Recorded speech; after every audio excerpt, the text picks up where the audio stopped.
Milí priatelia, možno poznáte divadelnú hru Járy Cimrmana a ďalších spoluautorov Dobitie severného pólu, kde je taká vtipná scéna, že dobyvatelia idú k severnému pólu a hovoria: teraz ideme na sever a teraz ideme na juh.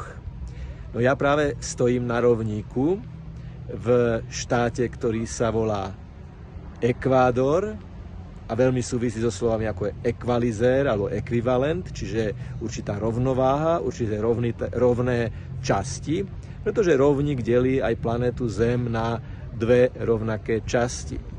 Keby som prestúpil túto žltú čiaru, tak by som tiež išiel alebo na juh, alebo na sever zrazu. A keby som stál dvomi nohami na tej žltej čiare z dvoch strán, tak by som stál na severnej aj južnej pologuli tejto planéty.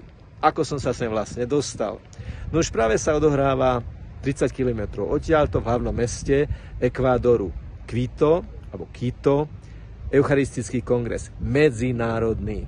A preto je veľkým zážitkom byť tu na rovníku, stáť na jednej aj druhej polovici planéty Zem a myslieť na úžasnosť univerzality Ježišovho posolstva, aj chleba, ktorý láme, lebo to je vlastne aj takým leitmotívom tohto Eucharistického medzinárodného kongresu, že hovoríme o chlebe, ktorý je nalámaný a nalámaný chlieb vytvára spoločenstvo. Je to medzinárodný kongres, to znamená, sú tu biskupy z Austrálie, Ázie, Oceánie, jednoducho naozaj z celého sveta, z obidvoch polovíc tejto planéty. A predsa sa cítime doma a svätú omšu slúžime ako niečo, čomu všetci rozumieme, pretože sa tam láme chlieb. Chlieb sa rozláme, my ho príjmame a keďže je to jeden chlieb pre mnohých, tak ten jeden chlieb nás zjednocuje, pretože v tom chlebe, pod spôsobom chleba v Eucharistii je Ježiš sám, ktorý sa modlil za to, aby ľudia boli jedno. Takže stojac na rovníku myslím aj na vás, ktorí ste na severnej pologuli u nás doma na Slovensku.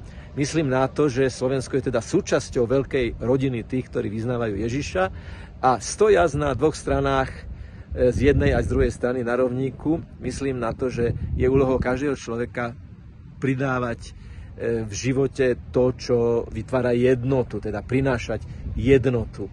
Čiary by nás nemali rozdeľovať, ale spájať.